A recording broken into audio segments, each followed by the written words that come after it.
Para o antropólogo José Carlos Levinho, as recentes propostas de transferir a responsabilidade de demarcação das terras indígenas, que hoje é da União, para o Congresso Nacional, não deixam dúvidas. Por conta da força das bancadas ligadas ao agronegócio, a situação atual do índio brasileiro é preocupante. Eu me lembro da situação de Raposa Serra do Sol, onde diziam, né, lá em Roraima, onde diziam que os índios representavam uma ameaça ao território nacional por causa da demarcação na área de fronteira, que os índios não eram índios, etc. E aí, lá no Supremo Tribunal, mostraram, né, os índios carregando no paneiro os marcos com rondom, né, para proteger, né, e legitimar o território do país. E uma das lideranças indígenas lembrou, quer dizer, para garantir o território nacional, nós servíamos. Agora, né, que, né, tem outros interesses, nós não servimos mais. Com especialização em línguas indígenas brasileiras, José Carlos é o atual diretor do Museu do Índio no Rio de Janeiro. O ataque à identidade dos índios ocorre desde quando os portugueses chegaram aqui. Primeiro eles não tinham alma, depois eram canibais, né, ou não eram gente. Né? Quer dizer, sempre quando você quer, né, tratar o outro como inimigo, né, você tira a humanidade dele.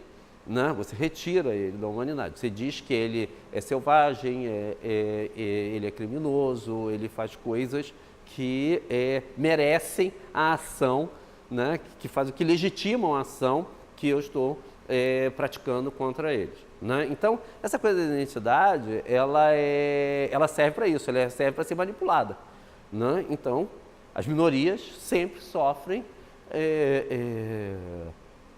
esse tipo de embate. Levinho foi amigo de um personagem que fez história no Brasil ao juntar essa maneira de pensar ao objetivo de lutar pelas populações indígenas, Mário Juruna. Na década de 1970, quando andava pelos gabinetes da Fundação Nacional do Índio, em Brasília, tinha sempre à mão um gravador. Segundo ele, para registrar tudo o que o branco dizia e desmentir algumas autoridades que não cumpriam a palavra.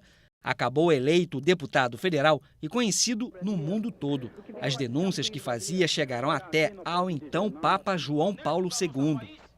É muito pistoleiro que mata o índio como animal. Então, o que esses povos precisam é ter acesso. Ter o seu direito de falar, de aprender, de estudar, de ocupar os espaços, né, e de dar voz a eles. Mário Juruna que justamente inovou por usar um recurso tecnológico grande, que era um gravador cassete enorme. O uso da tecnologia pelos índios como forma não só de denúncia, mas de comunicação entre as diferentes etnias teve uma iniciativa pioneira em 1985, quando entrou no ar o Programa de Índio, produzido pelo Núcleo de Culturas Indígenas da Universidade de São Paulo, a USP. A Rádio USP apresenta Programa de Índio. Ukusere, Nabasase, Nabasese, Atidita Seremani de Cargatio. Toena até Basase, Noani Betira, até Teorone, na Heripona Bessu, na Carraça. Estas são as minhas palavras, na minha língua, o que quero dizer. Esta é uma salvação com o nosso pronunciamento nesta rádio, o símbolo da nossa história, o símbolo de nossa resistência, que até hoje não podíamos falar. A experiência durou até 1990, quando a direção da USP exigiu a adaptação do programa ao formato tradicional das rádios e os organizadores não concordaram. Coube a esses dois amigos dar uma nova roupagem ao formato.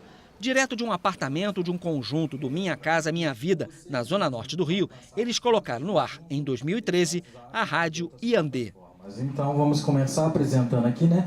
Tá junto comigo, Denilson Baniwa. Fala aí, Baniwa. Olá, parentes. Fiquem ligados na Rádio Iandê e aproveitem e mandem seu recado para o nosso WhatsApp ou para nossa página no Facebook, Rádio Iandê.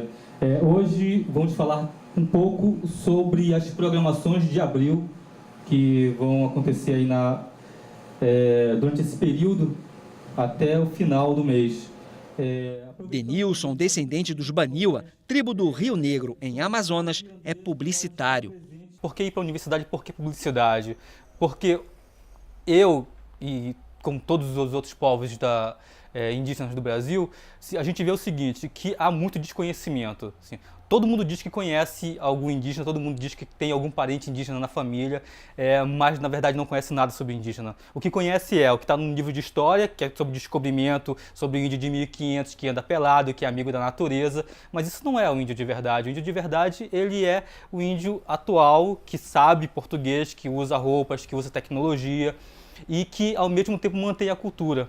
Já Anapuaca Tubinambá é gestor de marketing. Para ele, a diferença entre culturas, que engloba 300 etnias com mais de 200 línguas, não dificulta a comunicação. Eles recebem material do Brasil inteiro e nos mais diferentes idiomas. A gente tem a língua portuguesa, um fator prioritário, mas alguns produtos, algum material chega para a gente nas línguas maternas. E isso para a gente é muito mais importante do que a língua portuguesa nesse aspecto. Se eu vou entender, eu não me importo. Como é uma mídia dirigida, né, e nos aspectos para povos, a etnomídia é baseada nisso, é de povo para povo, eles se comunicam entre eles. A nossa missão nesse momento é observar o que está acontecendo e ao mesmo tempo aprender. Eles não precisam de muita estrutura. A tecnologia cada vez mais acessível possibilita que a rádio funcione 24 horas. A programação inclui músicas indígenas tribais, educação, informação e muita interação. Isso fica nítido nas gravações. Os olhos não desgrudam dos celulares para ver as notícias que chegam de toda a parte. E, claro, há espaço para pedidos dos ouvintes. Mandar um alô a toda a equipe da Rádio AD e todos que estão sintonizados nessa frequência. Estou pedindo qualquer música indígena que estiver disponível aí. Aqui quem fala é o Maico Pebeaca Cricati, falando aqui direto de Goiânia. E é isso. Obrigado, Michael Cricati. Mas antes de colocar a rádio no ar, havia um desafio tecnológico. Normalmente, as web rádios transmitem numa velocidade de 128 KB por segundo. Só que esse volume de dados é considerado muito pesado para um país como o nosso, onde já há mais celulares conectados do que computadores pessoais e até notebooks. Depois de muita procura, inclusive no exterior, eles encontraram aqui mesmo, no Brasil, uma empresa capaz de resolver o problema. Hoje, não com 128, mas numa transmissão de apenas 32 KB, qualquer smartphone com baixa conexão consegue ouvir a Yandé em qualquer parte do mundo. No ranking dos lugares onde a rádio é mais ouvida, já apareceram, além dos países da América Latina, os Estados Unidos, a Itália, a França e até a Croácia. Mas a história mais curiosa tem como origem o arquipélago de Ibiza, na Espanha. Sinal de que, mais do que nunca, vivemos cada vez mais na era da aldeia global.